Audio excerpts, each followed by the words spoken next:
که نظر کردم گریان و پریشان بود، چون ابر صبر باران بیباری رو میکنم.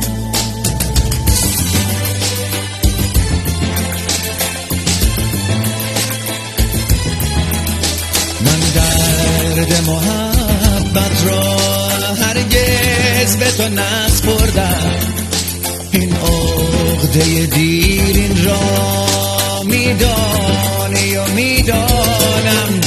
بر مرثیه ام بنگر نقش رخ خود بینی، این قصه غمگین را میخوانی و میخوانم، میخوانی و میخوانم.